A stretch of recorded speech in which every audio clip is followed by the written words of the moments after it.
All right, welcome everybody to our teacher workshop. Today is Saturday, October 16th, 2021, and we are here today to talk about an introduction to STEM and the design process that goes along with it. I'm super excited about today's workshop and all of the material that we are going to go over and how it is associated to science, technology, engineering, art, and math, and how we can enhance these subjects in our classrooms to better support the children.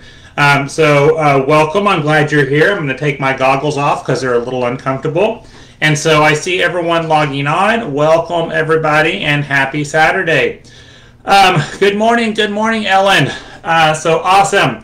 So for those of you that are just now joining us, welcome.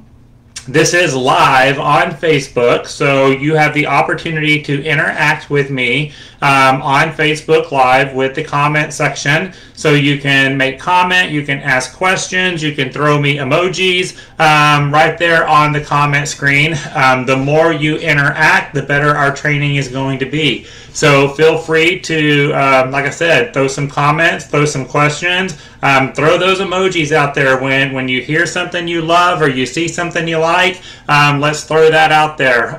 So those emojis are in the bottom right-hand corner of your comment section.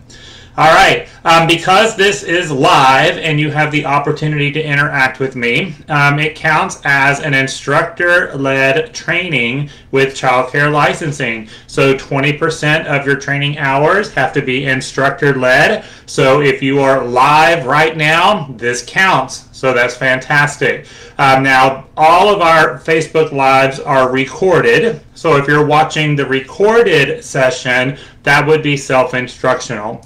All right. For those of you, again, this is your first time joining us, we welcome you. We're glad you're here. At the end of the workshop today, I will post a link for an online worksheet.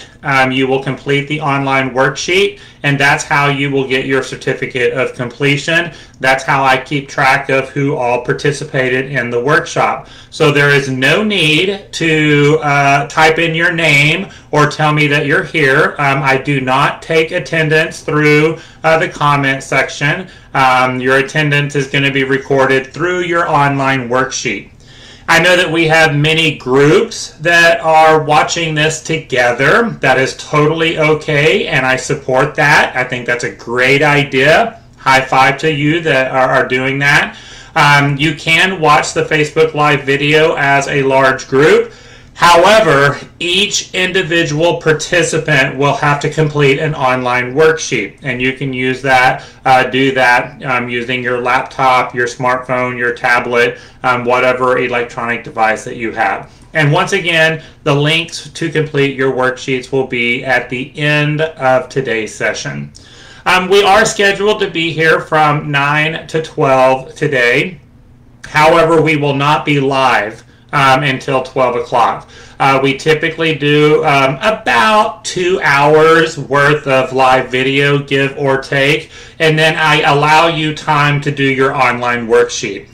It is pretty extensive, so it should take you a little bit of time. It should take you some reflection and some thinking about how you're going to grow and enhance your classroom.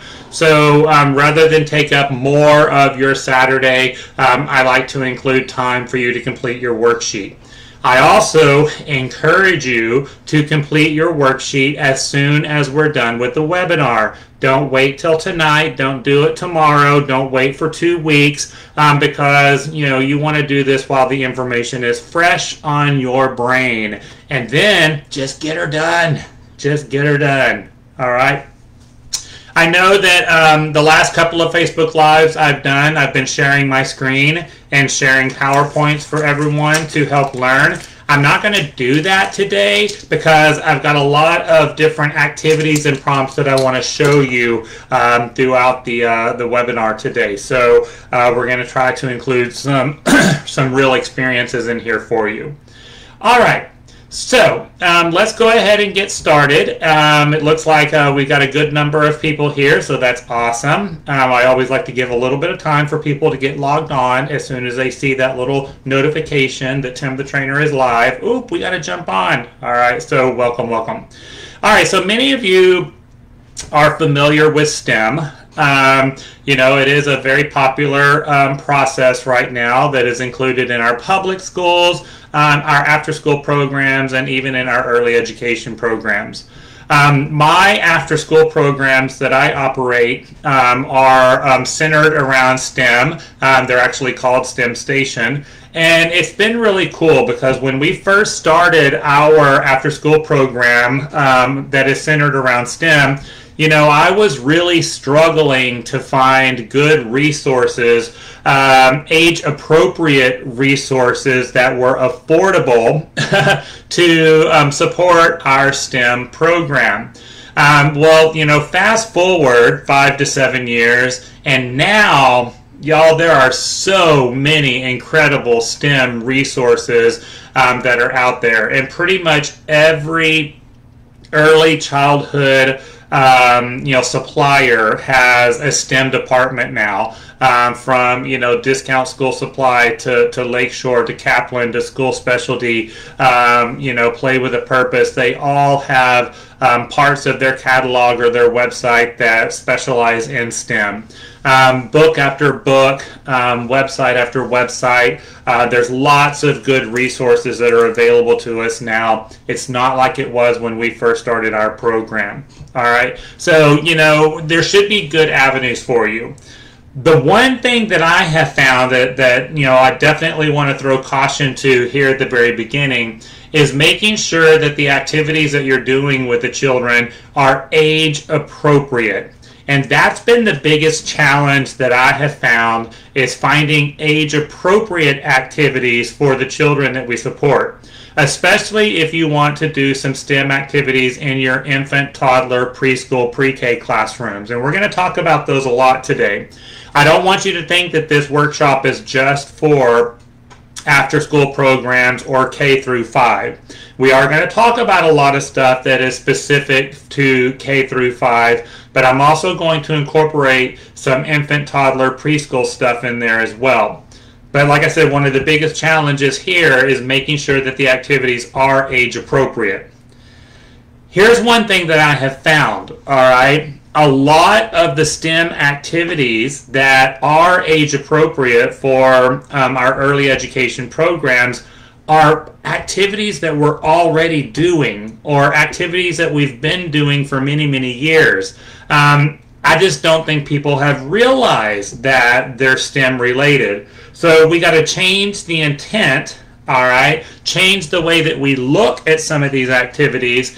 And I think that when you look at it from a different perspective, you're going to go, oh, wow, you know, we've been building ramps in our block center for, you know, the kids to drive their cars down a ramp. You know, we've been doing this for years, where we've got the ramp and the kids drive their cars down it. Y'all, a ramp in the block center is STEM. All right, we've got science, we've got math, all of these concepts, you know, gravity and the force that the car is moving down, okay? So lots of good stuff that's happening, and conversations that you can be having with the children that are educational. Engineering, you know, right here, because we've got to build the ramp, so we're going to use blocks and a piece of wood to build the ramp. All right, so there's engineering in it as well. So, you know, a simple activity like a ramp, you know, is STEM. We just got to look at it from a different perspective and use a little bit of different language. All right. Let me tell you another reason why I am so excited about, you know, putting STEM into our classrooms, infant, toddler, preschool, pre-K, K through 5.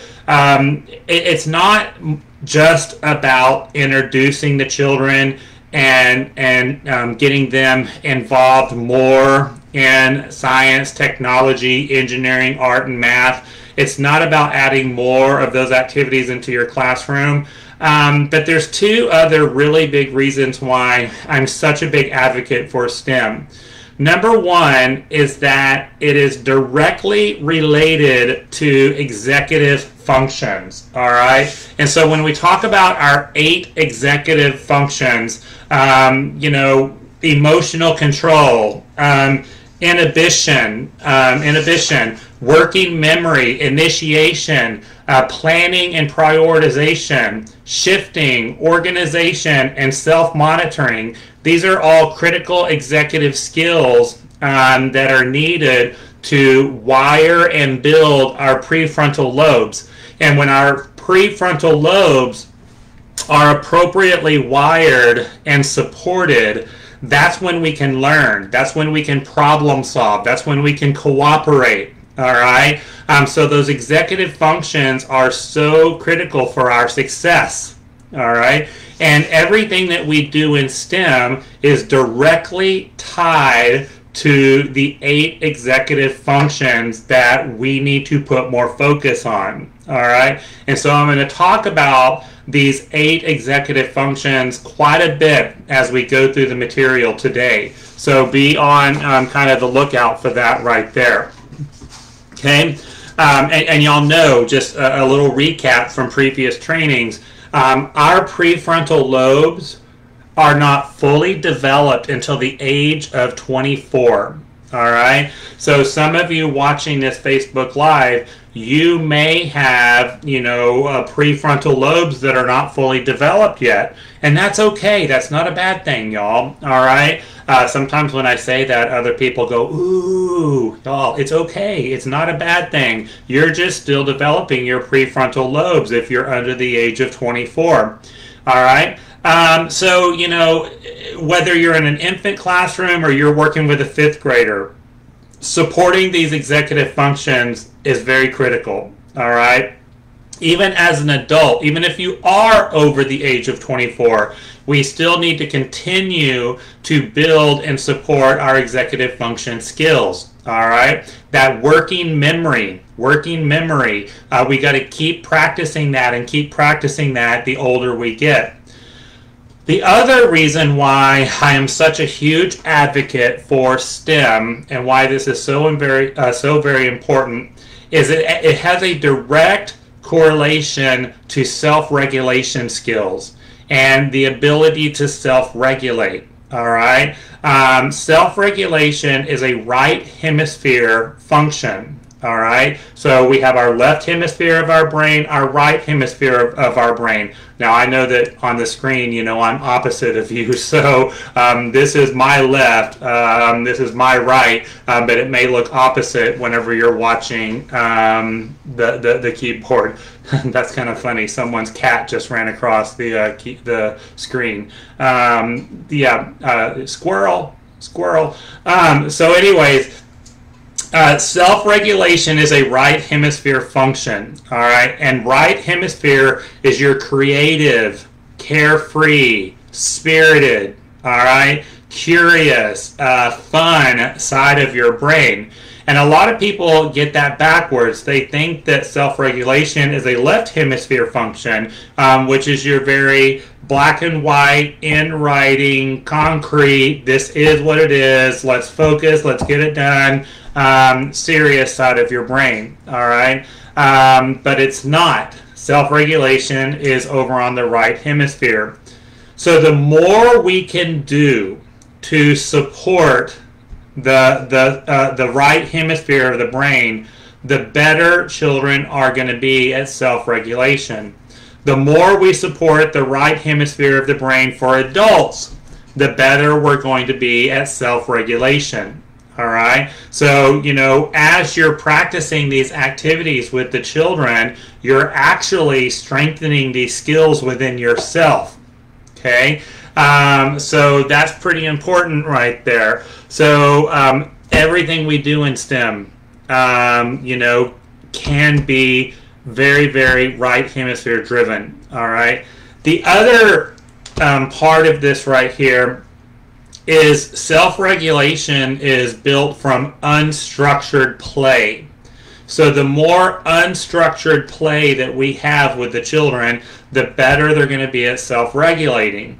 And we've talked about this in some of our other workshops where, we've had a 30-year decline on self-regulation skills, and most of it is due to the lack of unstructured play. That children, when they're playing, they're just repeating something that they've seen on TV or movies or video games. They're not coming up with their own scenarios. They're not coming up with their own games. It's very, very structured.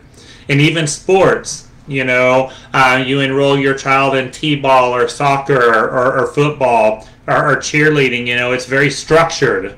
This is how you swing the bat. This is how you throw the ball. This is how you kick the ball. And so it's very structured, all right? And a lot of people think that just because it's physical activity, that it's building self-regulation, and it's not if it's structured. So we want unstructured play, where there's a variety of different ways that we can do things. There's thinking, there's reasoning, there's curiosity, all right? There's planning, there's prioritization, there's the working memory of what worked, what didn't work, how can I try things different, all right? There's the inhibition, the ability to control one's thoughts and actions, all right? All of these things come from unstructured play. And that's what we love about STEM, all right, is that it is directly aligned with those skills. So pretty cool stuff, So basically, what my agenda is for today is we're going to go into what is STEM, what does each letter stand for, why is each letter of STEM important. We're going to go into kind of the design process and the steps that you go through when planning and initiating a STEM-related activity. We're going to go through that, and then I'm going to share some different activities as we go along, and then towards the end I'll share some activities with you as well. And once again, I'm going to really try to cover all of the different age groups, so it's not just a K through 5 thing. This is going to cover lots of different age groups. So once again, please feel free to utilize the comment section, make comments or ask questions as we go along. And for some of you, this might be new information, something that you haven't tried in your classroom. So I encourage you to practice some of these skills, moving forward. Some of you might be STEM experts, and you just got really excited that we have a training on STEM, and so that's why you're here. So definitely, if you have something to contribute to the success of today's workshop, please throw it out there. All right. Like I said at the beginning of the workshop, there is a worksheet that you will complete at the end of today's workshop. So I'm going to try to tell you when we're going to have a worksheet question, so that if you're taking notes, you can kind of jot down, ooh, I need to remember this, because I'm going to see it on the worksheet at the end of the training today. So I'm going to try to remember to tell you when we come to a worksheet question. I may not hit all of them, but I will try to remember. And also, if you do miss any information, remember you can always go back and rewatch these videos. Any video that we have done on Facebook Live are all available on Facebook under the video tab, and then they're also posted on our website. All right, so STEM is basically a way of learning that focuses on the skills needed to learn science, technology, the arts, and mathematics, and how the design process is used to achieve the outcome. All right, so one of the worksheet questions that you will have is, what is STEM and the purpose of the design process?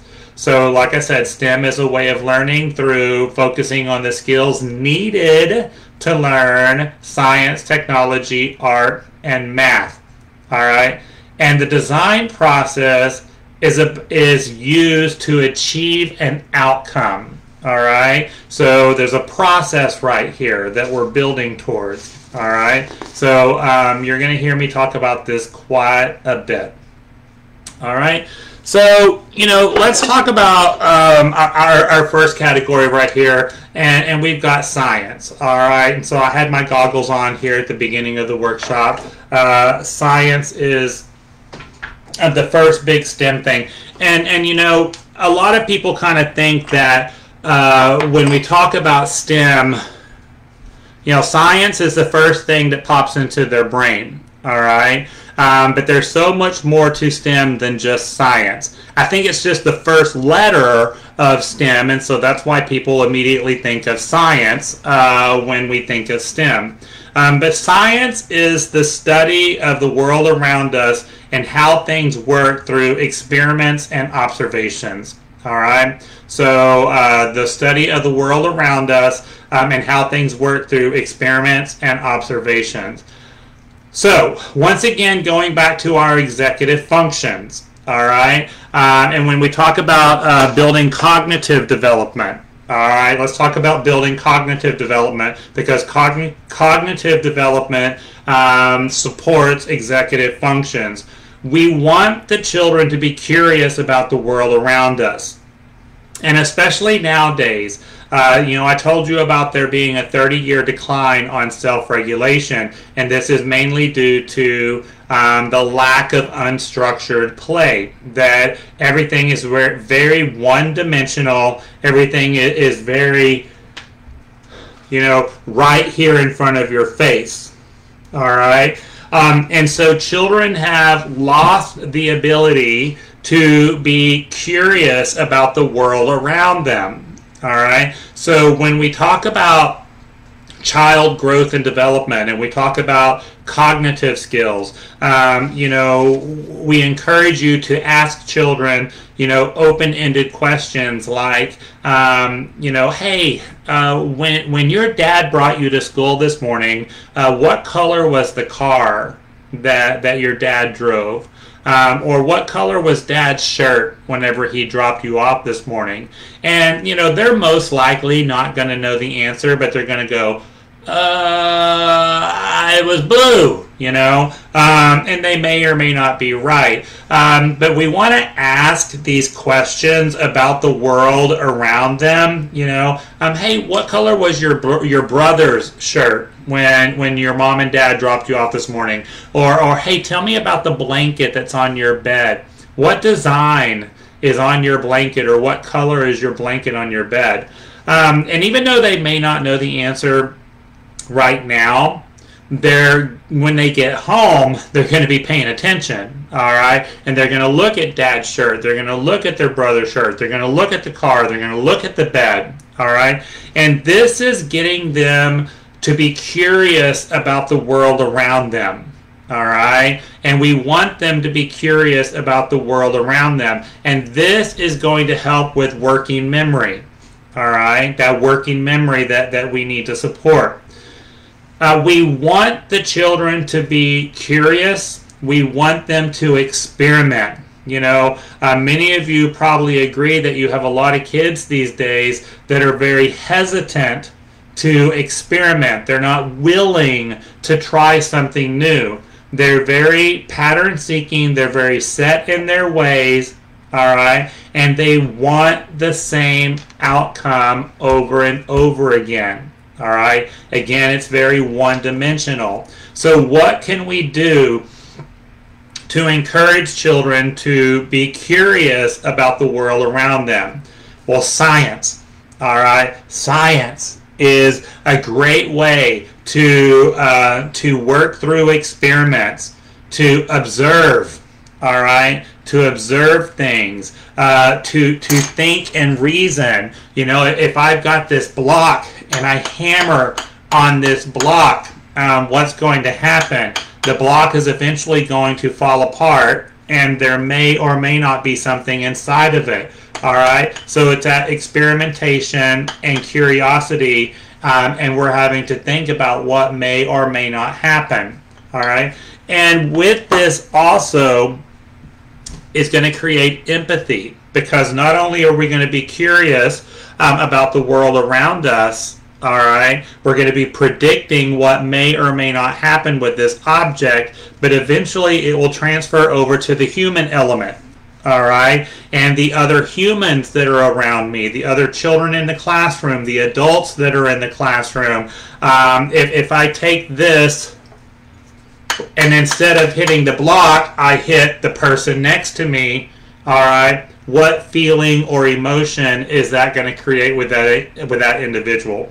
And I've actually seen this both in the Science Center or in the Block Center, where kids may be using the mallet appropriately, and then you can literally see the thoughts on their face, and they'll go, you know, because, well, if it's making this sound on this block and I'm chipping it away, I wonder what would happen if I do it on my friend's head, all right? And you can actually see the curiosity in their face. And then we come over and we yell and scream at them for hitting their friend, when in reality, they were simply exploring. Now, it still doesn't make it right. Okay, we don't want to hurt the other children in the classroom, but we can look at it from a different perspective. You wanted to see what it was like to use the mallet on Sheila's head, all right? But you didn't think about how that may make her feel, all right? So there's an opportunity for learning right there. All right. So I got a comment on Facebook that your kids love asking questions and want a good answer. That's fantastic. That means that you have done a fantastic job of making the children curious about the world around them. And you know, I just did a training on Monday. I was like, I just talked about this. When and where did I just talk about this? Y'all see, working memory. When you start getting old, you start going, when did I just talk about this? I just had this experience, and it might have been 5 minutes ago, and I can't remember. All right. But on Monday, I did a training for a group, and we were talking about, you know, when it comes to developing the emotional state of our brain, the emotional state of our brain comes online with language. So as soon as the children start saying no, all right, that's when the emotional state comes online. Now, with the executive state comes online when the children start asking why. All right. So, you know, when you start having these kids that start asking why do I have to go to the bathroom? Why do I have to go outside? Why do I have to eat lunch? Why do I have to put clothes on? Y'all, don't be annoyed by this. This is actually a good sign. When that why starts happening, that means their executive state is online, and they are now ready to learn. They are ready to problem solve. They are ready to cooperate. Okay, so that's a big indicator that executive part of their brain is bloop, on and ready to go. All right, so we want the children to ask lots of good questions, and the more they ask why is more opportunity for you to teach. All right, it's an opportunity for you to teach. All right, now I have one huge objective for today's training. When we talk about technology, it's not sitting in front of this tablet. Okay? Technology is not sitting in front of a cell phone. It's not sitting in front of a tablet. It's not sitting in front of a video game.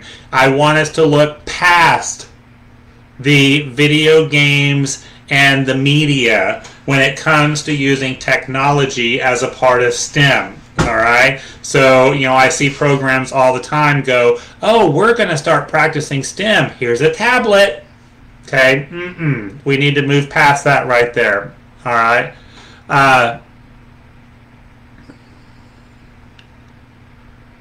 Oh, I love this comment. Let me read the comment that Carly just put on Facebook. She feels that so many toys are a one-hit wonder. I love that explanation. They only do one thing. Even toys sold as STEM. I have to agree with that. They only work one way. If children try to play with them in a different way that is intended, it doesn't work correctly. The loose parts for promoting curiosity. Absolutely, high five, gold star question or comment, gold star comment, Carly. We want material that works in different ways. You want to make sure that you're getting material and equipment that has different outcomes. All right, that it's not one directional, or as Carly described it, a one-hit wonder. I love it. Good job. Good job. Yes, we want different outcomes. Otherwise, it defeats the purpose. Okay. Now, technology is the use of knowledge to invent new devices or tools. Okay. Now, listen to that. It is the use of knowledge to invent new devices and tools. It did not say anything in this definition about cell phone, tablet, or video game, did it? No, it didn't.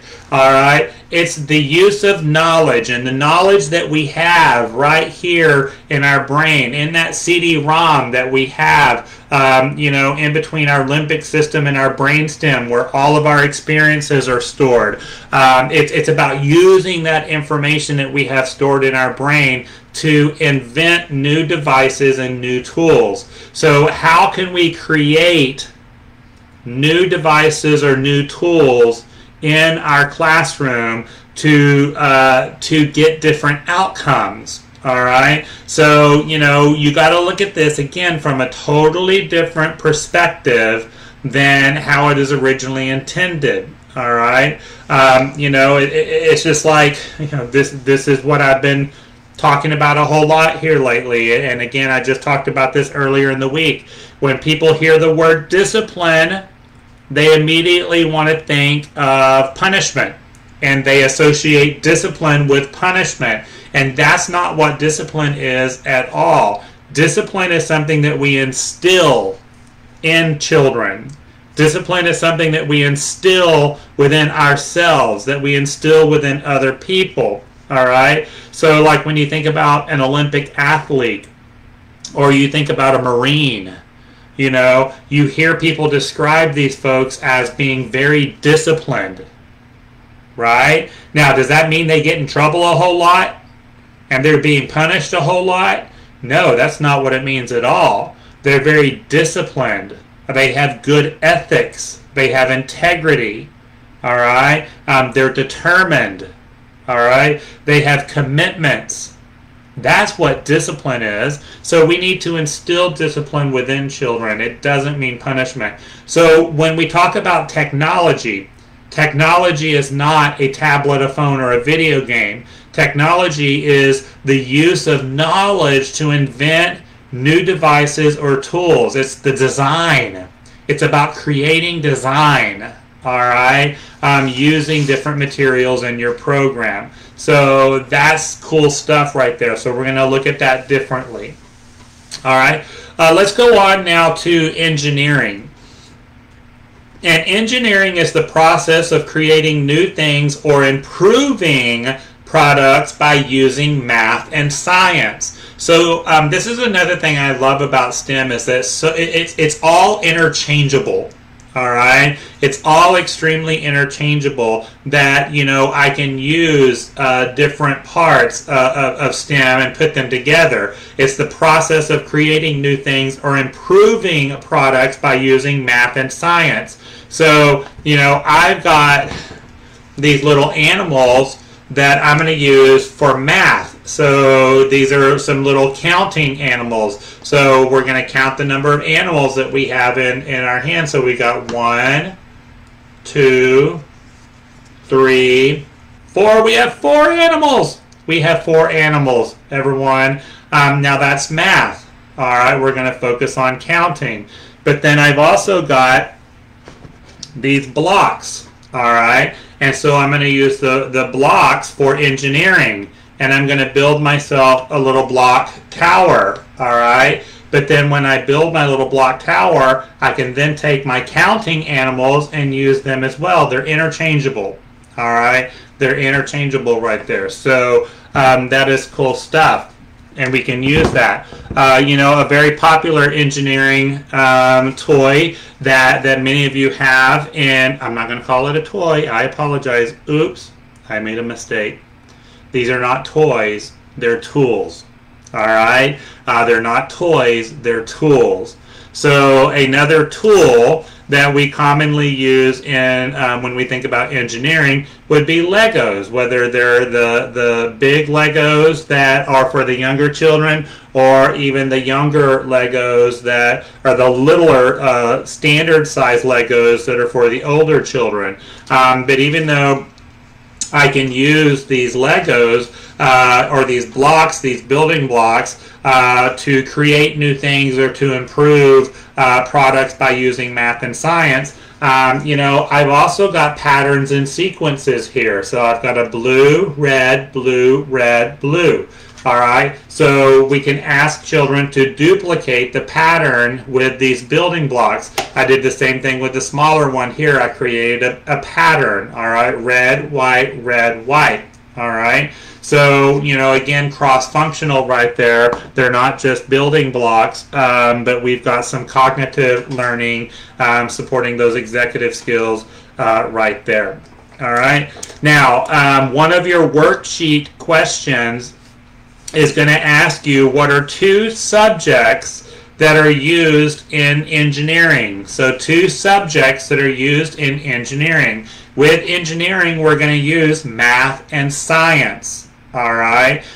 When we're designing or improving products, when we're building products, we're going to use math, all right, to count the number of items needed. So if I have a bucket of Legos right here and I want to improve an item in my classroom, I'm going to have to count how many Legos is needed. All right, to be able to do that, I'm going to have to sort those Legos. All right, we're going to create patterns and sequences. And then science, being curious about the world around us. So what else can we use besides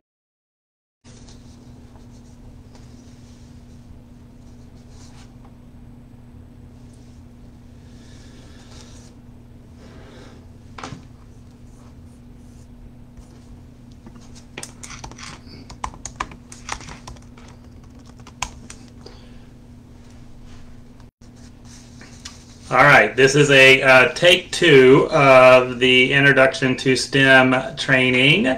So we had to restart here due to technical issues. So I'm going to let everyone join back. And so I see everyone logging back in. Welcome back. Welcome back. So like I said, we'll get everyone back on here. I see the numbers growing. Thank you for being cooperative. All right, see, so once again, I'm going to take responsibility for this technical issue because I usually give a disclaimer at the beginning of our webinar. When we have technical issues, just be patient because it's just part of our life. It's the power of acceptance. And, you know, as soon as I give that disclaimer, then we have a perfect Facebook Live with no issues. Anytime I forget to give my disclaimer, we have something like this happen. So the Facebook gods are watching and listening to us, and they're playing with our emotions. They're playing with our emotions. So we're letting everybody get logged back in. So awesome. All right, you know what, guys? It happens. It happens. And I will be able to take these 2 videos and merge them together. So whenever I post this on the website, we should be able to get both of the videos together and be able to pick up right where we left off. All right. Very good. Thank you, everybody. I see you're back in. You're back in. Okay. We're still about 20 people off from where we were before we got cut off. So, yeah. All right, so I'm going to go ahead and just pick up where we left off. And we were actually at a really good transitioning point, so it's going to work out well with the merge. All right, so the next part of STEM that we want to focus on is the arts. All right, now, yes, when we think about the arts, doing your art activities, so your painting, so having your little painting and making your masterpiece with the children. So get some canvases and your paint and have the children paint some masterpieces. Yes, this is definitely going to support the art part of STEM. Your traditional Crayola crayons, and markers, all of those type of things will definitely support the STEM process. But it's more than just painting and coloring and collages and those type of activities. What I really want y'all to focus on when we come to the arts in the classroom, and once again, this is really supporting the unstructured play that is desperately needed for the self-regulation process. But, painting, music, all right? Music in your program, literature, and dance. And that's what I really want y'all to focus on, all right? Getting the children to sing, getting the children to create musical experiences. So many times I go into a classroom and I'm like, hey, where are your musical instruments? And they have this bucket full of musical instruments, tambourines and bells and drums and everything. And they're in the top of the closet so the kids can't get to them, all right? Get those musical instruments out and make them available for the kids. And do this a little organized. All right, a little organized where, I'm fighting off a sneeze. Excuse me, COVID. So I'm allergic to technical issues. That's what's happening. So, have it a little bit organized where the teacher, once again, can create patterns,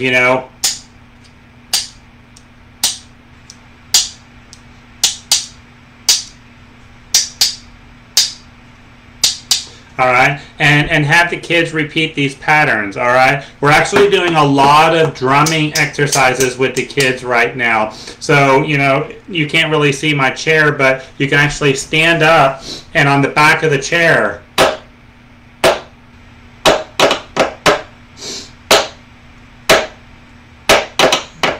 all right? But the drumming is really good because it's creating, once again, patterns and sequences. But it's the the hearing and the auditory discrimination. The auditory discrimination that's also supporting executive functions right there. So this is all part of the arts right there. Yeah, so I'm glad someone else has my sense of humor. So thank you, Henry, right there. So, that's music right there. So you can kind of lead this. But again, we want them to get the patterns down. We want them to get the auditory discrimination down. And we want them to have an appreciation for the different styles of music that are out there. I was just telling my after-school program role models a couple of weeks ago that I would love to have a full band musical instruments in my after-school program. So a real live, fully functioning drum set and keyboard and guitars and microphones, and our K through 5 kids have jam sessions, that would be like a dream for me right there. If they had the skills, to be able to take care of the equipment. We're working towards that. It's a goal. And when I shared this with my after school people, they got super excited and they were like, "We're gonna do it, Mr. Tim." Yes. All right. So I'm excited about that. Ellen is saying that they do marching bands down the hallway, just playing music with the instruments. Yes. Oh, thank you, Ellen, for the blessing too. I definitely appreciate that. All right, so be thinking about that, and then you can incorporate dance into your music as well.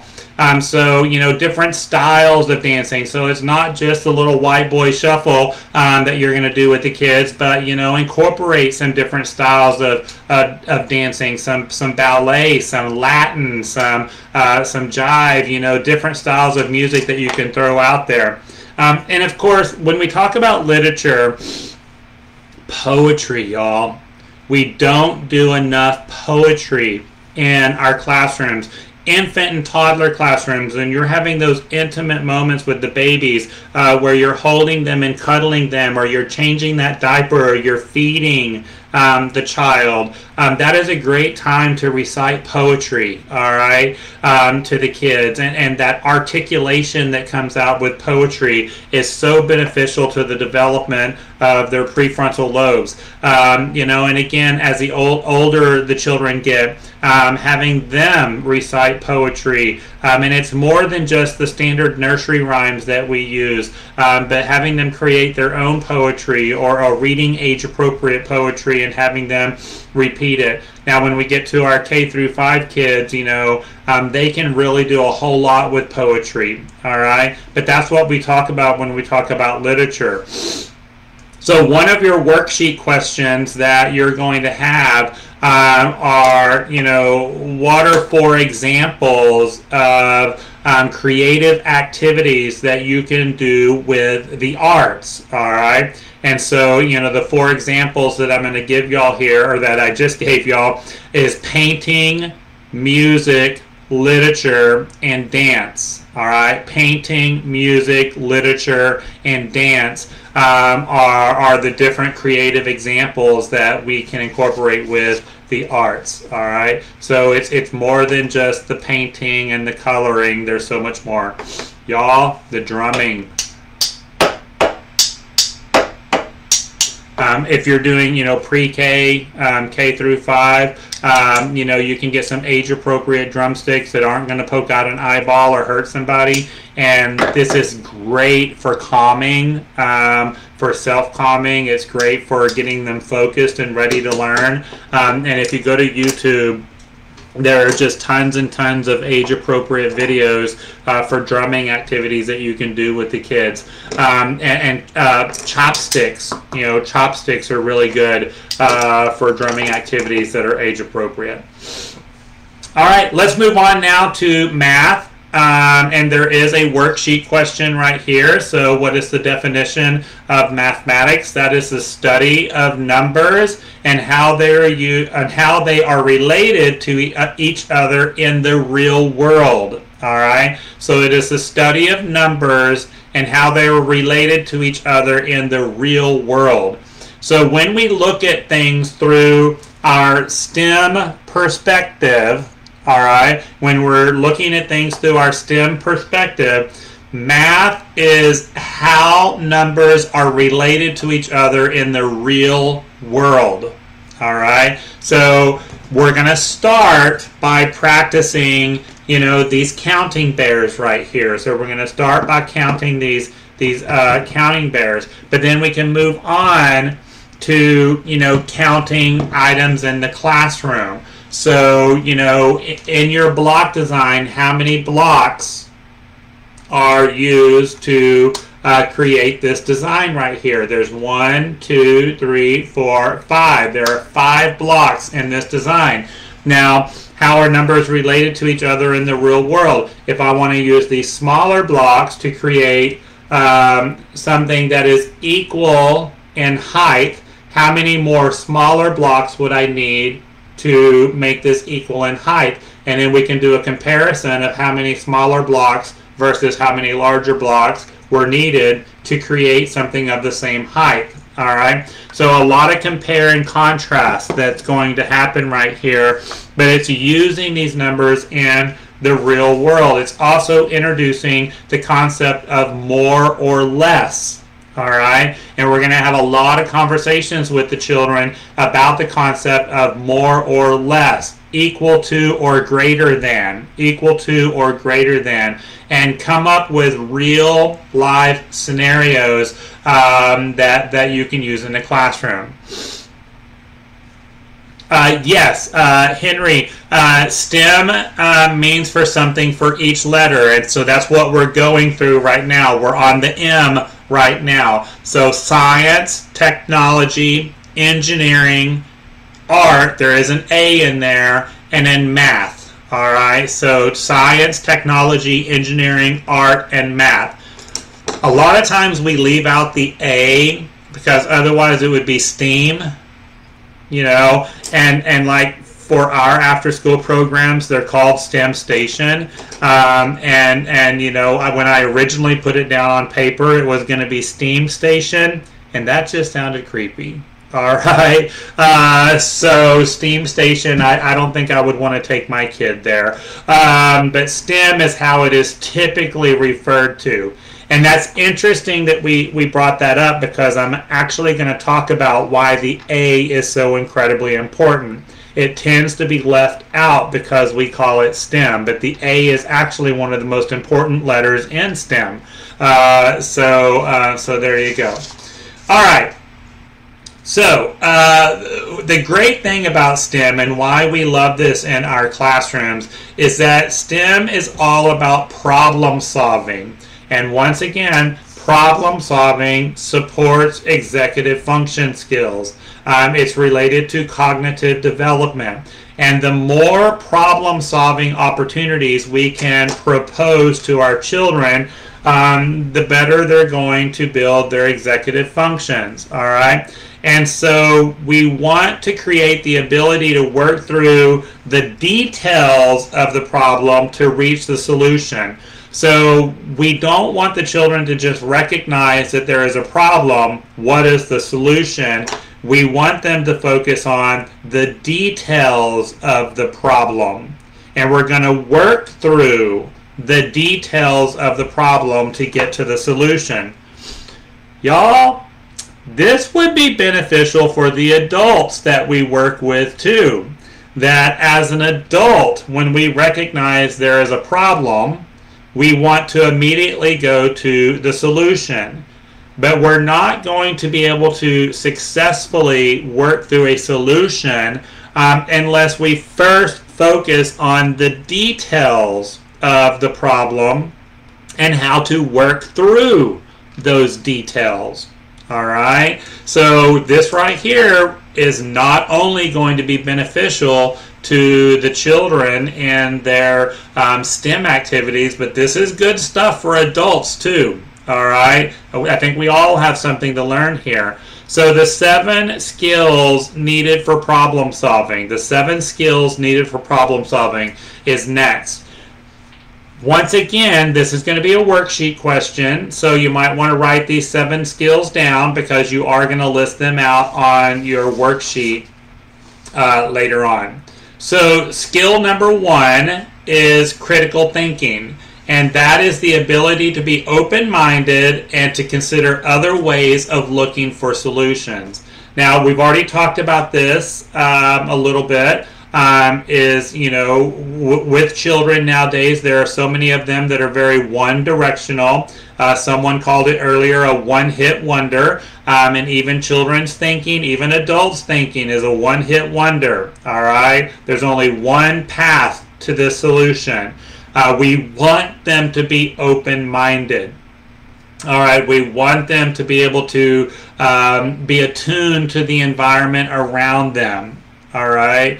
So, that's where the critical thinking comes from right there. We're going to be open-minded enough to consider other ways of looking at a solution. All right? Now, first, the child or the adult has to be willing enough. They have to be willing to be open-minded to consider other ways of looking for solutions. If the willingness is not there, all right, if the willingness is not there, then we're stuck. All right, so the willingness has to be there first. So that's number 1, critical thinking. The next part of the problem-solving process is teamwork. All right, the ability to work together and to get along with other members of a team to reach a goal. All right. So once again, teamwork is the ability to get along with others to reach a goal. Once again, I think you would all agree with me that this is a critical part of the classroom success. We want the children to learn to get along with each other so that we can all reach a common goal. And this is a practice. All right. This is a skill that has to be practiced. It's not going to be automatically built into their brain. All right. You know, when I'm working with 2-year-old teachers, I hear this quite often. Well, you know, my 2-year-olds just don't know how to share. Of course they don't. They're 2, all right? You know, this is a skill that has to be taught and practiced, all right? It has to be modeled. We need visuals, and we've got to practice it, all right? Model, add visuals, and practice. Teamwork, all right? But that's the second part of problem solving. The next part is creativity. All right. So the ability to make or think of new things. All right. The ability to think of new things. So we want the children to be creative. All right. Yeah, exactly. Tappa is saying it's a learned behavior. It is a practice behavior. Yes, you're absolutely right. And good for you for loving your 2-year-olds. We love you for loving your 2-year-olds. You keep doing that, okay? We need more people that love those terrific 2s. Those terrific 2s. All right? You know, we've talked a lot about creativity over the last 20 months as we have navigated through the pandemic and as we have navigated through difficult times. We've talked a lot about creativity. Tapping into your creative outlet is a stress reducer. All right. So adults that are on here, when you tap into your creative outlet, it is a stress reducer. It helps you cope, all right, with the world around us. It helps us accept the world around us. So when you find yourself having a difficult time, either with the world or in your classroom, tap into your creative outlet. Do something creative. It is a very, very helpful process. So we want to do the same thing with the children, and we want to practice creativity with the children. The ability to make or think of new things. Once again, this is unstructured. And we need to support that unstructured learning, that unstructured play. That's going to help them with all of the avenues that we've talked about today. All right? So enhance that creativity. Then we go on to communication. All right? Communication is the ability to use words, sounds, signs, or behaviors to express ideas, thoughts, and feelings. All right? So we've got to have communication to be able to solve a problem. Now, with our younger children, when we're talking 0 to 5, we need to make sure that we're putting a large focus on non-verbal communication. All right. So, you know, once again, I do a lot of trainings on this where we talk about body language. We talk about facial expressions. Your face is telling me you seem upset. Okay. Your body is telling me you seem frustrated. So we can communicate a lot through non-verbal expressions. Now, we were actually just talking about this earlier this week. You know, over the past year, I don't think I have one in here. Oh, actually I do. You know, over the past year, or not year, 2 years now almost, 19 months, 20 months, you know, we've been wearing these.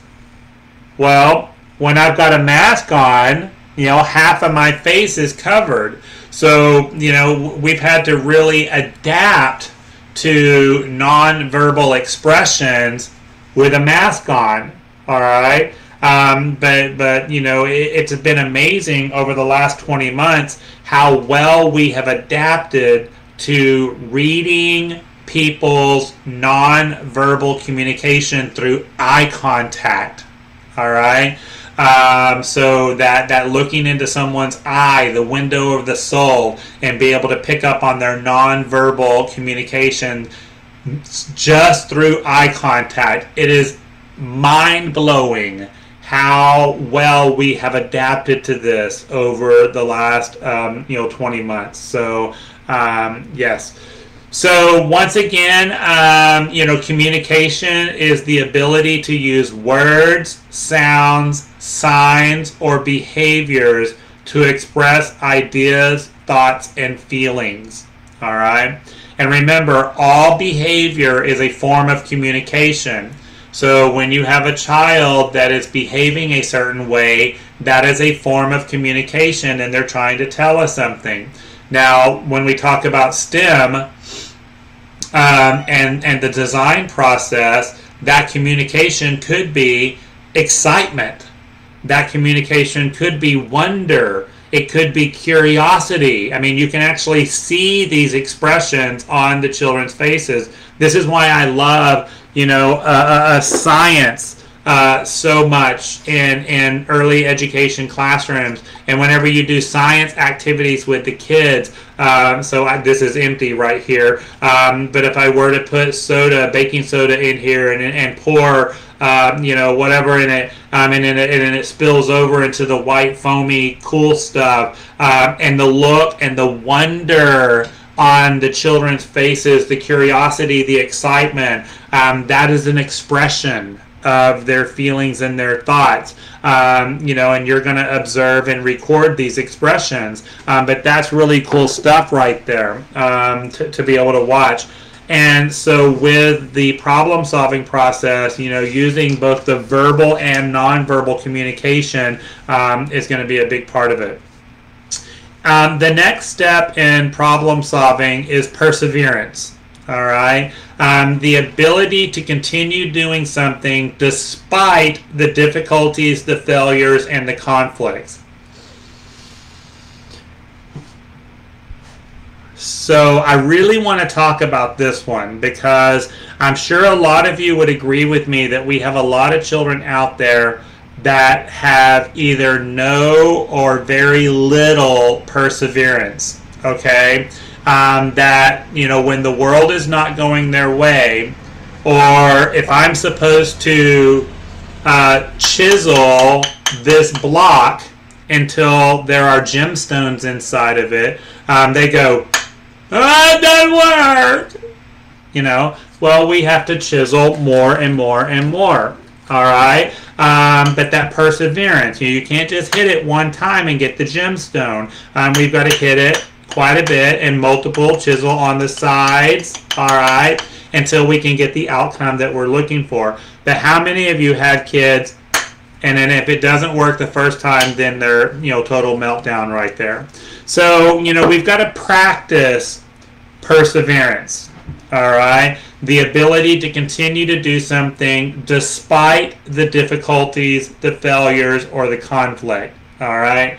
We've got to teach children, we got to lend the skills needed to push through, all right. Yesterday, I just did a workshop yesterday for leaders on moving forward past the pandemic. And at the end of the workshop, we talked about grit and determination. And that right there, once again, is perseverance. Okay, we got to be able to push through this. The last 20 months have been very difficult. There's been a lot of failure. There's been a lot of conflict, not just with the pandemic, but with everything that's gone on over the last, 2 years. And it's not over with yet, all right? There's going to be new difficulties coming our way. There's going to be new conflict coming our way. And there are going to be times that we fail, all right? Our Facebook Live, interrupted earlier in this session, and we had to restart, all right? But we picked ourselves up, we restarted, and we just pushed right through, all right? That's perseverance. Okay? So we're going to continue to do that right there. But again, breathe. Perseverance is a skill that we have to practice. It is not automatically built into our brain. All right? So there you go. I'm just reading one of the comments, right here. We're talking about a light touch on the shoulder can curb unwanted behavior before words can. Absolutely, physical touch. Someone else just commented, physical touch is a more memorable way. Again, I've been talking about this in a lot of different workshops. Young children, especially 0 to 5, must have physical touch.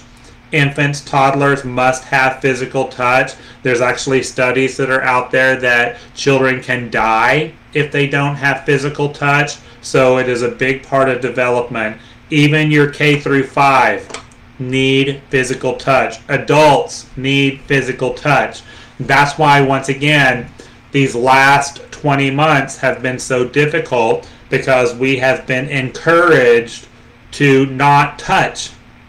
We've been told not to touch, and even, this shirt I'm wearing today, we actually ordered these shirts for our infant toddler teachers, there at the beginning of the pandemic, when the CDC was telling us to avoid physical touch, skin on skin contact, and they were recommending infant toddler teachers wear long sleeve shirts to avoid cross contamination. And I'm like, dagger in my heart, because that skin on skin contact is so critical for the children's development. But I get it. We're also trying to stay healthy and safe, so that we can be there for our children. So, yes, we ordered the long sleeve shirts, and they've been nice and everything, but as soon as it's safe to do so, let's get back to that skin on skin. Okay, we got a little off topic right there. I apologize. All right, then we go into digital literacy, and this is the ability to find meaning from information delivered through devices such as smartphones, tablets, laptops, and desktops. Now, I've already told y'all I am not a big fan of these devices with our children, 0 to 5th grade. I don't like a lot of technology in our programs. I am a very sensory-driven, hands-on, creative educator, but I also realize it's 2021, about to be 2022. Sometimes you have to either adapt or get left behind. All right, and you also have to prepare your children for future success in life. All right, so do we need to introduce a small portion of digital literacy in our programs? Probably not a bad idea. It needs to be extremely limited, but there needs to be some type of introduction. Otherwise, like I said, you got to adapt or be left behind. But the main focus right here is that we're going to use these devices for the ability to find meaning from the information delivered. So it's not just playing a game, it's not just watching a cartoon or watching a movie, but it's using the device to find meaning from the information delivered. All right, so we're using it as a tool, not as a digital babysitter. All right, and I think a lot of y'all would agree that so many times these devices are used as digital babysitters. All right, what we want to do with STEM is we're going to use them as a tool to help us with the design process, to help us with problem solving. All right, so there you go. So those right there are your skills that we're looking for. All right. All right, so kind of moving forward right here. Yeah, and I see some of you are saying we don't use those devices either. Yay! Yay! All right, I like that. And remember, because I can't ever do a training without talking about minimum standards. They just follow me everywhere. It's like a lost little puppy dog that just follows you everywhere you go. That's what I call minimum standards. I can't even go to the grocery store without quoting a minimum standard. We do got to keep in mind that our child care minimum standards, they did just change in April of 2021. Screen time, so using your smartphone, your tablets, your computers, your video games, your TVs, is still prohibited for children under the age of 2. Children over the age of 2 is now limited to 1 hour a day. So that changed in April of 2021. So it's only on. Yeah, I was.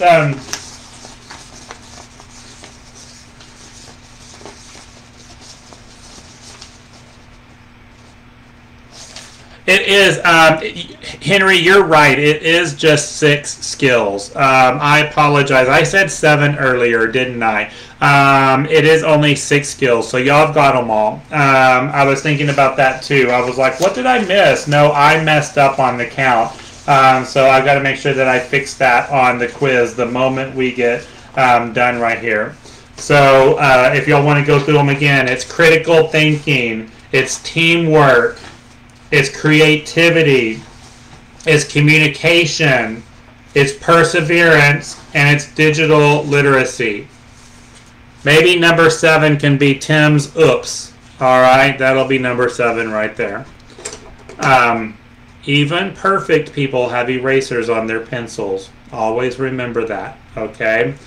All right, so, I want y'all to keep in mind that the skills that you will develop through STEM can provide you with the foundation to succeed in school and beyond, especially with this rapidly changing technology that changes the way that we learn, that we connect, and we interact every day. All right. So, one of the questions is going to be, why is STEM so important?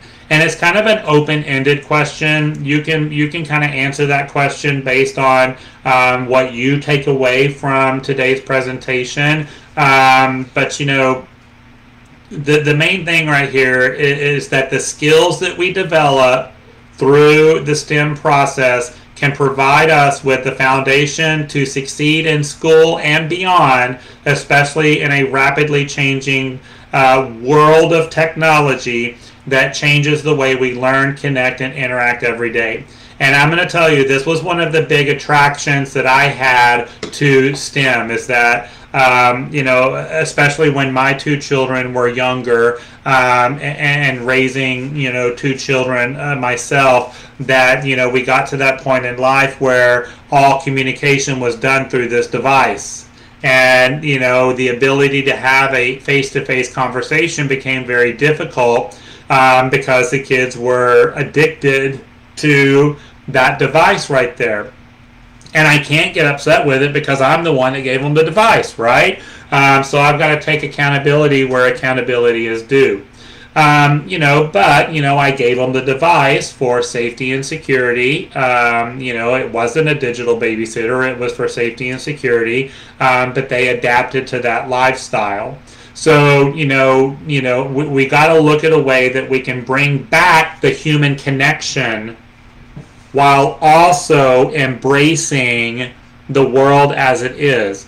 And the world as it is we got a lot of technology. All right. I was doing research a couple of years ago, and this is 4-year-old research, that the average household has approximately 7 screens between TV, computers, and smart devices. The average household has approximately 7 screens per household. All right, that is mind-blowing, especially when you look at our childhood. When we were growing up, we had 1 screen. and that was the big, TV that was the size of a refrigerator in the living room. That was our one screen we had, in the home. And now the average household has approximately 7 screens. So the world is what it is. Children are going to, have access to technology. We have got to find a way to reestablish the human connection. And that's what I love about STEM is through all of these processes and practices, we are reconnecting the human attachment, all right, while accepting technology as a part of our life. Okay, so I hope that y'all see where this correlates and connects with each other. All right. And we've got to also recognize the fact that, especially when we look at our after-school programs, our K through 5 programs, that, we do have a responsibility to set these children up for success in their adult life. They are starting to become young adults. They're becoming teenagers, and we got to help support the skills needed for them to be a functional member of society. A lot of companies nowadays, when a person does enter the workforce, they're looking for, people that have STEM-related qualifications, all right? And so many of our future jobs are related to STEM. So, there you go. My own son is about to restart school. And he's going to go into a digital platform, coding, blah, blah, blah, blah, blah, over my head. But, I'm proud of him. This was my child that took like that 3-year break from college, and so it's definitely time for him to go back. All right. I'm like, dude, you can't be 30 when you graduate college. We got to get this done. Okay. So yeah, at least he's doing that. All right, I told you earlier, we've talked about science, technology, engineering, art, and math. Let's circle back to the arts, all right? So why is the arts so important in the STEM process? We want to make sure that we practice the skills that are needed for thinking and imagining and visualizing early on. So it's the thinking, imagining, and visualizing, all right? And through practicing the arts, we're going to support those skills, thinking, imagining, and visualizing, all right? We also want to practice the development of communication and collaboration. So communication and collaboration to expand their ideas, to share about their progress and discoveries with fluency and ease. So, the arts are all about expression. And I want y'all to pay very close attention, to the expression part, because that's when some of the difficult feelings and emotions that children are going through will come out through their expressions. And that is going to be the arts, whether it's painting, whether it's coloring, whether it's dancing, whether it's singing, and even the poetry that we mentioned earlier. There's a lot of expression that comes out right there. All right. The other thing right here, we want to attract more students to the STEM process right here. We want there to be more desire to be involved in these particular subjects. And so when we focus on the arts right there, that creative part of the brain, the right hemisphere of the brain, it's going to, once again, create better STEM professionals. It's going to enhance the other 4 skills, that it's also going to attract more people to the field. All right. Now, once again, we've talked about engineering. I want to circle back to engineering. What is an engineer? An engineer is a person who designs and builds things to solve problems. So we're going to design and build things just to be able to solve a problem. I told you at the beginning of the workshop, so many STEM-related activities, especially in 0 to 5, we've already been doing. We've been doing it for years. We just have to look at it from a different perspective. But how many of y'all would agree with me that you have children that build in the block center, and especially the boys, they will build something just to knock it over. All right, it's the action-reaction. It's the cause and the effect. The boys love to build just to destroy. All right, but that's actually a critical part of learning. It's a part of cognitive development that we like to build simply to take apart. All right, and so that's what, start calling your students engineers. All right. Hey, we've got engineers in the classroom. We've got scientists in the classroom. We have artists in the classroom. But let's start using some of this terminology. That's pretty cool right there. All right. So I want to kind of move on and kind of talk about the steps that we're going to use to come up with a solution to a problem. All right, and ways that we can practice this process in our program to help come up with a solution. And there are 6 steps here. I didn't mess this one up. All right, so there are 6 steps to problem solving, to coming up with solutions right here. Yes. Oh, yes, they're going to build it. They're going to spend a whole lot of time building this tower just so this little dinosaur can come and knock it down and eat it. So yes, I forgot that I had my dinosaur friends sitting over here next to me. They weren't in front of me. All right. So the first thing whenever we are looking at solutions to problem is the first step is we need to ask, what is the problem? What have other people done? And what are the limitations? All right. So what is the problem? What have other people done? And what are the limitations? And we're going to ask these questions. And we're going to have conversations about these questions. Again, when we're talking about after-school programs, your K through 5, we can spend a lot of time on number 1 and asking and having discussions about what is the problem, what have others done, and what are the limitations. Now, you can do this in your 0 to 5 classrooms, but it's not going to be as extensive. It's going to be probably a very brief and short conversation. But we want to ask these children these open-ended questions right here. All right? So, and y'all, once again, this is so applicable to adults as well. And you can use this with your adults in addition. All right? The next thing we want to do here is we want to imagine. Okay, we're going to use our imagination. We're going to use our inner speech, those thoughts and images that we have in our head. And we're going to imagine what are the possible solutions.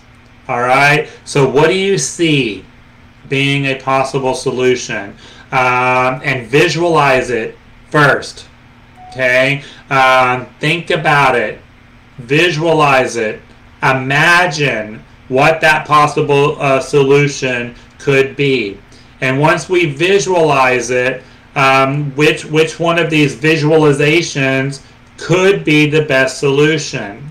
All right. But there's a particular reason why I want y'all to focus on imagining. All right. And this is going back to our self-regulation conversation. That when we talk about self-regulation, our inner speech, which are the thoughts or images that we have in our head, 77% of our inner speech is negative.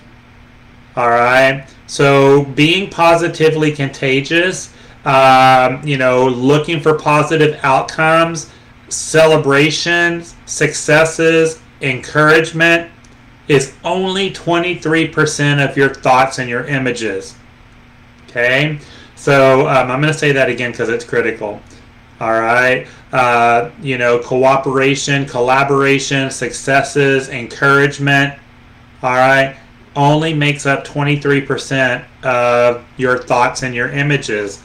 77% of what's going on up here is negative, all right? And anger is nothing but fear in disguise. And fear sends false messages to the brain. So fear is what creates that 77% of inner speech. Fear sends false messages to the brain. So when we're talking about problem solving and coming up with solutions, all right, and if we want to really dig deep into psychology here, when we're talking about problem solving and coming up with solutions, there's a lot of fear involved.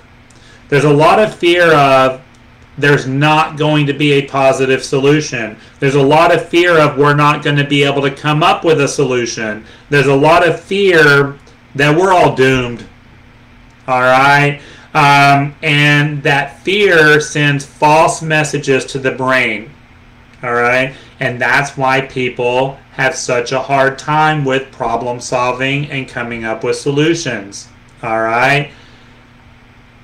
Now, first thing is that you just have to be conscious enough to recognize that these are false messages. Your brain is writing a negative story that is false. And I have to be strong enough and willing enough to dismiss those false messages that are sent to the brain.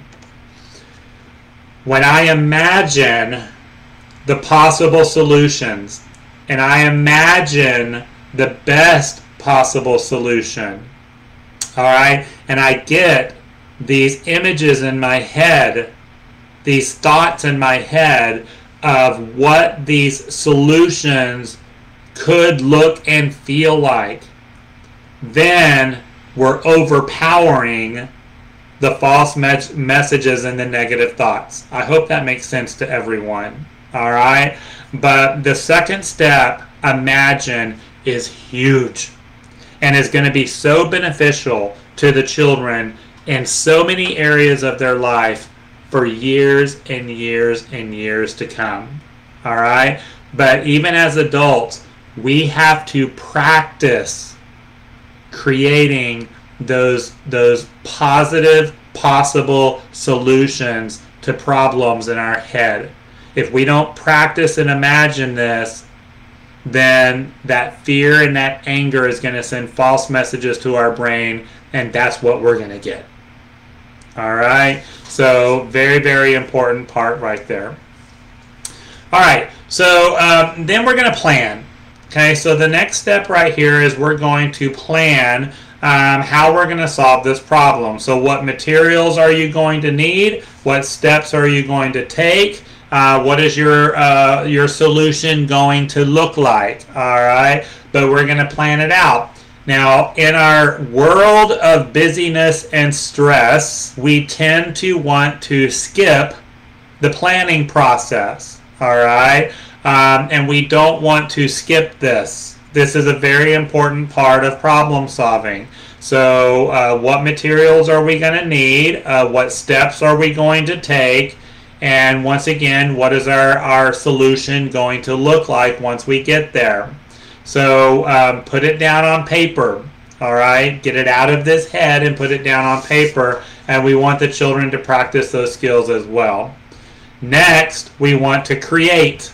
So we're actually going to put the problem solving process into motion. All right, so we're going to follow the plan that we have created to come up with a solution. And then after we create, we're going to test it out. All right, we're going to test it out. And then once we test it, and even if we're successful and we have solved that problem, all right, so my little tower of blocks right here, they keep falling. Every time I get to the fourth block, oh, they fall. All right, well, I'm going to have perseverance. I'm going to keep going here. All right, and I'm going to figure out, I'm going to imagine, I'm going to create. All right, and what keeps on? Well, there's a little groove right here, and I keep stacking my blocks on these grooves, and that's why they keep falling. So we're going to come up with some other solutions right there. But even when I get to the point where I'm able to stack my 4 blocks without them falling, pretty good. I did it. Now, how can I improve? All right, so what worked? What didn't work? How could I do this better? And then let's see if I can modify my design to make it better. So we always want to encourage our children to be humble and hungry for more. All right? There's always areas of improvement. And this is a skill that is desperately needed. That we want to practice with our children, that there's always areas of improvement. There's always ways that we can be better. And if any of y'all are administrators or managers or leaders that are on this webinar, I'm sure that you would agree with me that there are a lot of adults that are in the workplace right now that have a very difficult time with feedback. They have a very difficult time with constructive criticism, and they think they're perfect. They think they do their job perfect, and there's no way else to improve because I'm already doing my job just fine. All right. Well, we want people to be humble and hungry. We want them to always recognize that there's area for improvement. And we start practicing this with the children. When they become adults, they're going to be more willing to accept constructive criticism and feedback, and they themselves will always be humble and hungry for better ways of doing things. All right? And we definitely need to practice this with everybody. We're constantly growing. We're always growing, and that's what we want to look at. All right, so we're going to look at how we can improve. And then the last step is we're going to reflect and share. All right, so what are your final thoughts on the design and the improvements that you made? Do you like it? Why or why not do you like it? And can you think of ways to still make it better? All right, so that reflecting and sharing, again, is a very critical step that we don't want to forget right here. And I don't think we reflect and share enough in our world that we live in. So kind of going through the steps once again, we're going to ask, what is the problem? What have others done? And what are the limitations? We're going to imagine, what are the possible solutions? What is the best possible solution? We're going to plan. What materials do you need? What steps will you take? We're going to create. So follow your plan and create your solution. We're going to improve. So what worked, what didn't work, and how can we make this better? And then we're going to reflect and share. All right. So we're going to reflect and share on the masterpiece that we have created. All right, so let's go, and again, I want to reflect back now on our executive function. So with all of that conversation that we've had, about STEM, I want you to go back now and think once again about the 8 executive functions that we focus on in early childhood education and K through 5. Emotional control. All right, so the ability to modulate or to deal with feelings. All right, when you're practicing STEM, there's going to be a lot of feelings that come out right there. All right, so we want to practice emotional control with the children and give them the tools and the skills needed to push through those difficult emotions whenever they come up. I didn't say dismiss those difficult emotions. I didn't say get rid of those emotions and those feelings.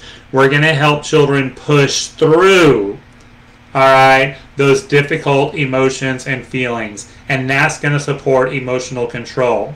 All right, inhibition, the ability to control one's own thoughts and actions. All right, so are they able to control their own thoughts and actions? I talked earlier about inner speech, and inner speech is the words, the voices that talk to us constantly inside of our head. Well, remember, children do not have mature inner speech until the average age of 7. So for children 0 to 7, all they have are images. Okay? Now, when we think about adults, and especially we think about inhibition, our inner speech is a filter. All right? It's our inner speech that keeps us from saying whatever pops into our brain. And y'all know a lot of times we have a lot of thoughts and words that pop into our brain that you don't need to say out loud. And our inner speech is our filter that keeps us from saying what pops into our brain. Well, with young children, you hear people say, children say the darndest things, or the child repeated something that an adult said. Well, it's because they have no filter. Because their inner speech is not mature, they don't have that voice inside of their head saying, you probably shouldn't say that. All right? So, the ability to control one's thoughts and actions, that is a skill that has to be practiced.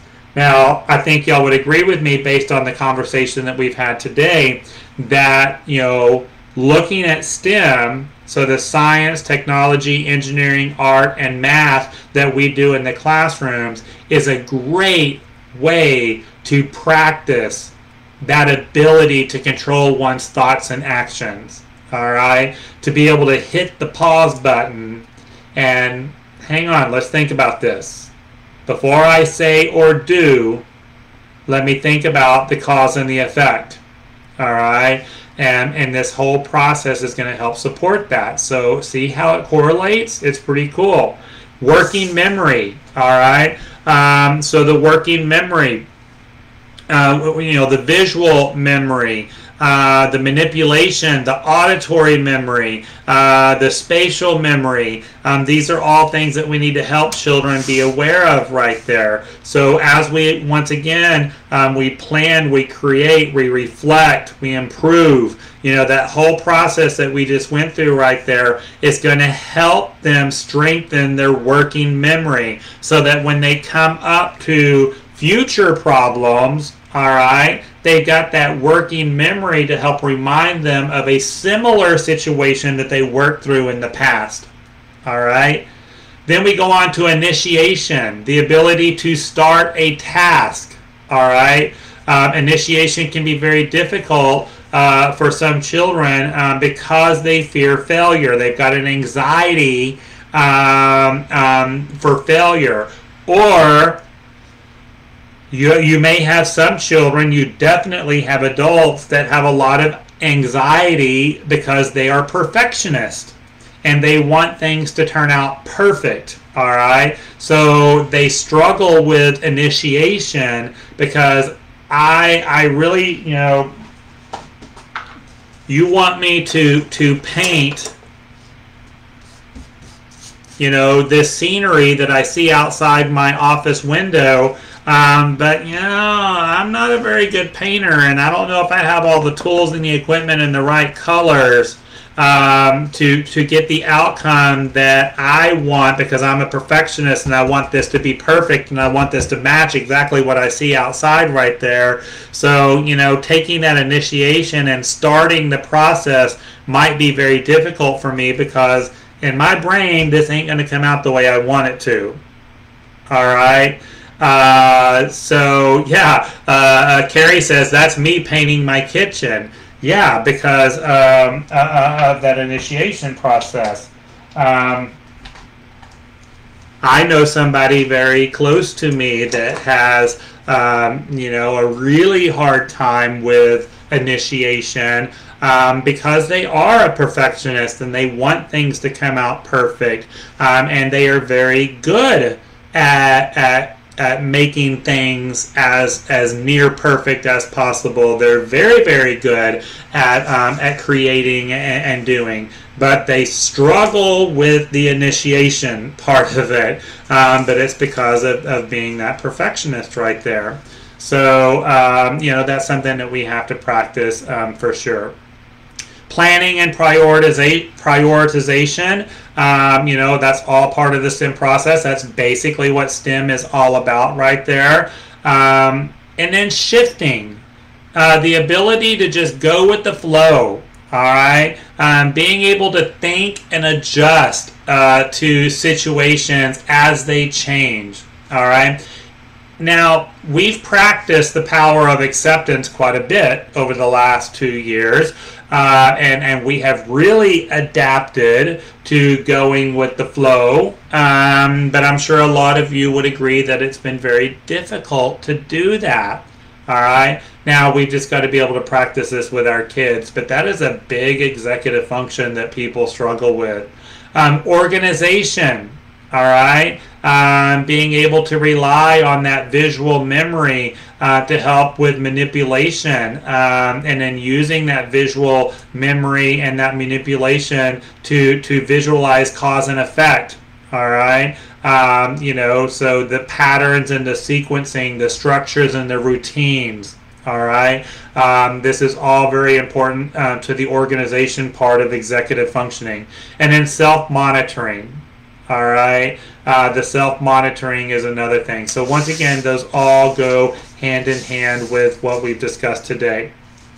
All right, so I want to kind of close out today with just a few additional activities that you can use either in your 0 to 5 classrooms or your K through 5 after school programs, or if you're in a private school. And like I said, a lot of these things you have probably already done or done something similar to it. We just got to look at it through a different set of intentions and different thoughts right there. But boats, creating different types of boats in your sensory tables, and it's not just boats, but exploring things that float and exploring things that don't float. And it could be something as creative as an apple, and cutting an apple to where it will float in water, creating an apple boat. That is a great STEM activity for any age group. And I like that one because, again, if the infant, toddler, 2-year-olds put the apple in their mouth, unless they have a food allergy to apples, it's not going to hurt anything. All right, but using that for floating in their sensory table, or just getting a bucket like this that they can sit in front of them, and you fill it with water, half full of water, and then you put things that float in there. A sensory table doesn't have to actually be a table. It can be a dish bucket or a large bowl that you put in front of the child. That's sensory, y'all. That counts right there.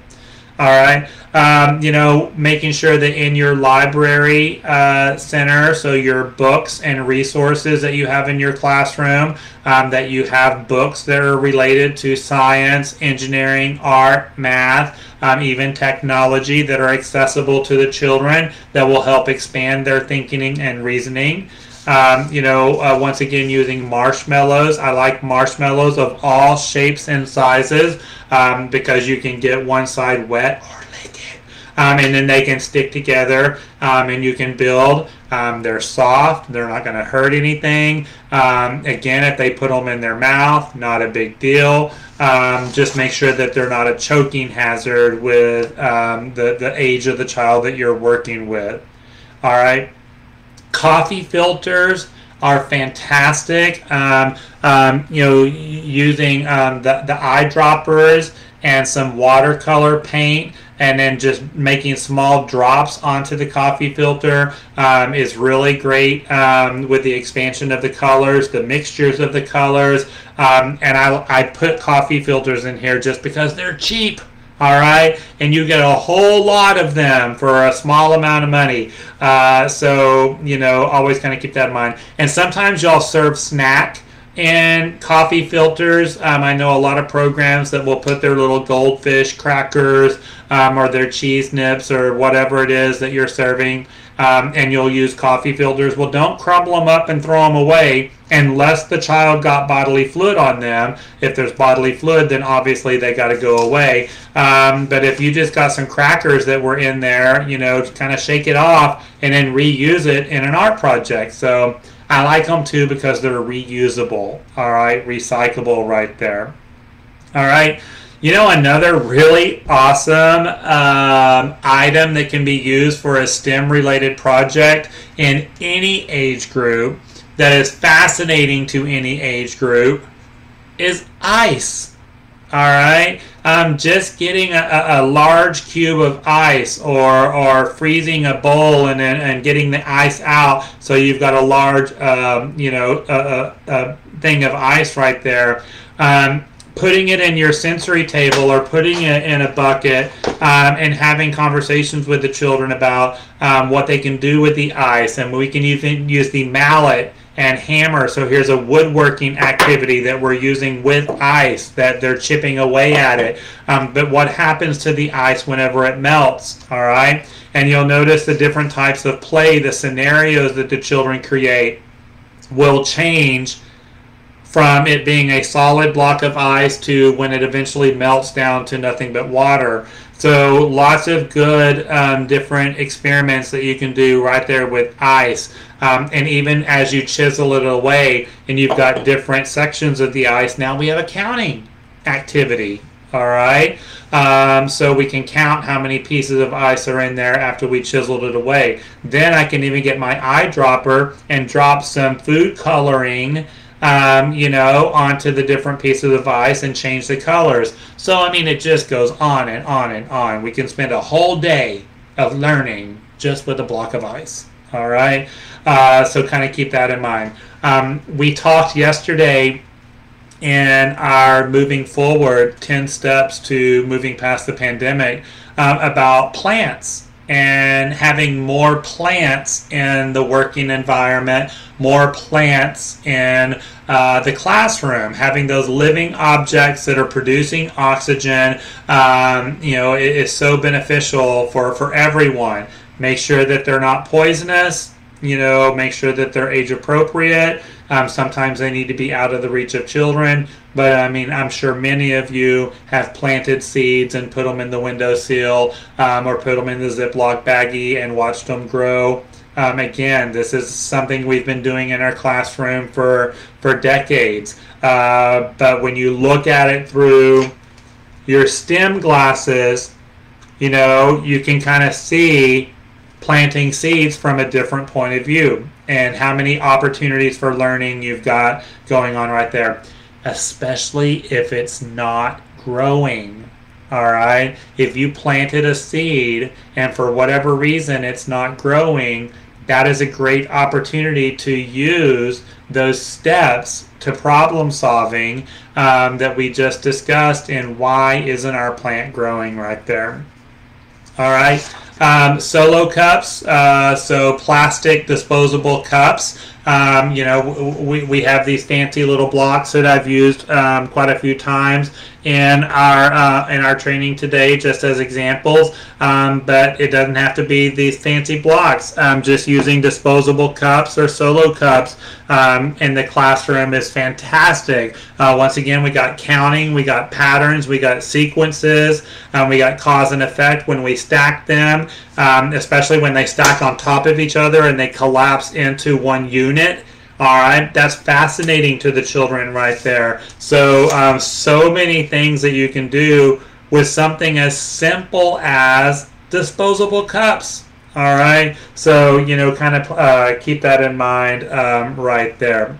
All right. I'm just kind of looking through here, things that we haven't talked about yet. Sugar cubes, once again, make sure they're not choking hazards for the age group that you're working with. Make sure that you don't have any food allergies that you or food sensitivities that you need to be aware of. But sugar cubes, once again, is fantastic for STEM-related projects in all age groups. And that's what I was really looking for, some activities here that are applicable to all age groups, whether you're an infant or a fifth grader. So building different food, sugar cube designs, that's always a really good one right there. I like to do parent workshops. I haven't done one of these in a long time, but it's a good idea, where we'll just bring a whole lot of recyclables into the program. We'll spend several months collecting recyclables, so boxes and milk jugs and soda bottles and toilet paper tubes and paper towel tubes, and then having a family night. Don't tell them what you're doing ahead of time, just that you're having a family night, a family activity. And then you give the families a box of disposables, a box of recyclables, and you give them 30 minutes to work as a family to build a creation.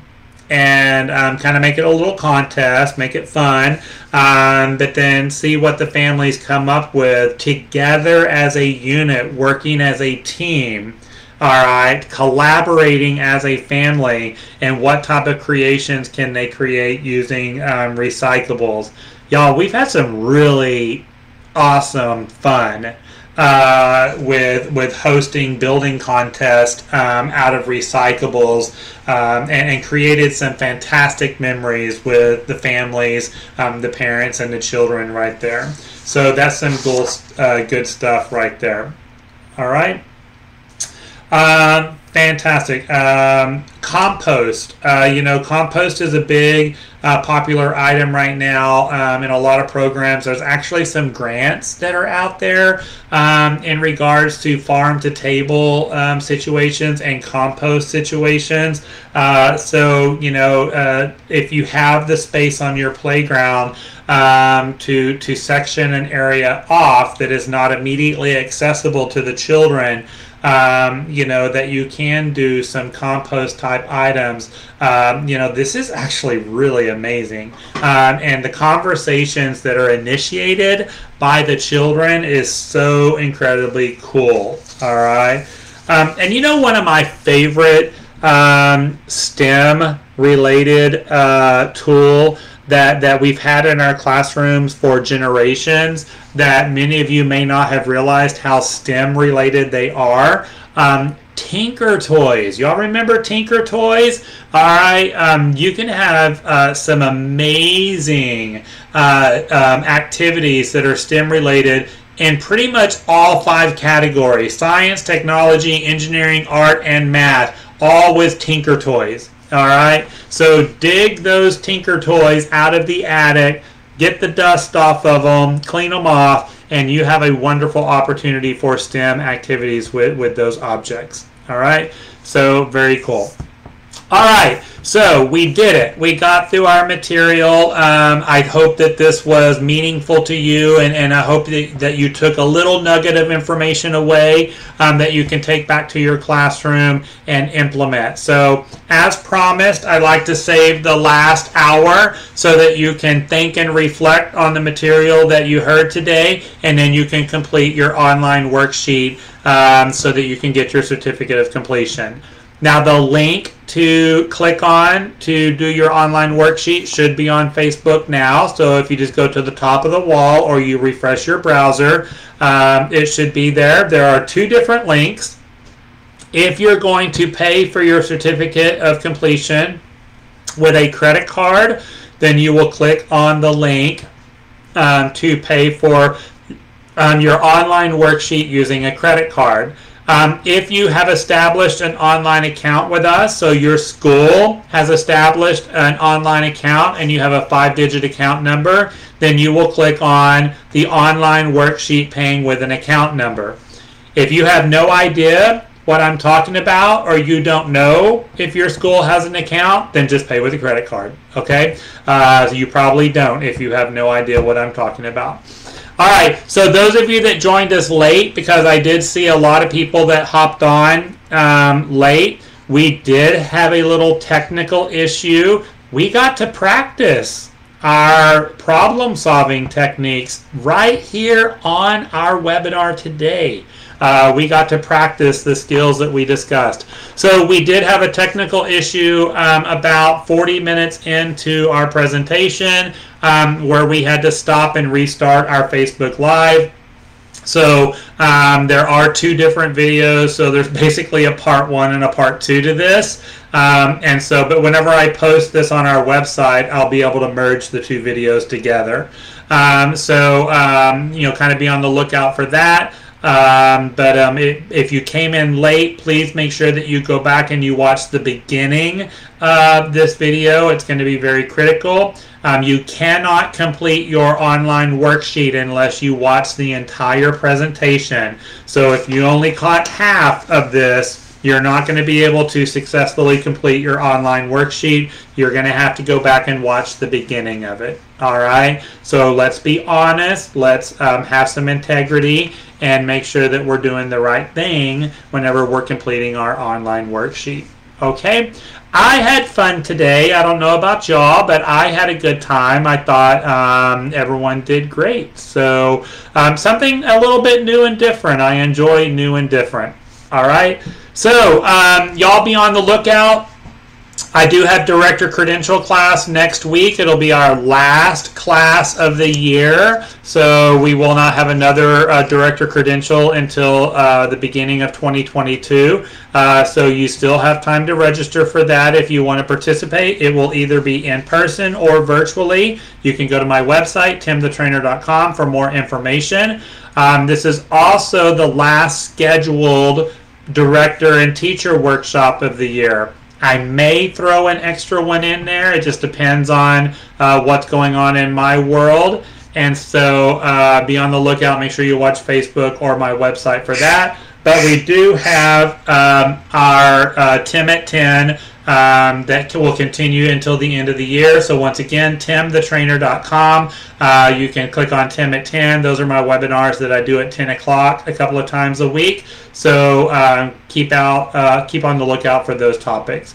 The link to complete your online worksheet is on the Facebook wall. So either go to the top of Facebook or refresh your browser on my page and you'll be able to see those links. I will also include the link in the comment section as soon as we are done with the live video. All right? And so, yes, there you go. Y'all enjoy the rest of your day. Have a wonderful Saturday. I appreciate all of you, and I will see all of you very, very soon. All right? Bye.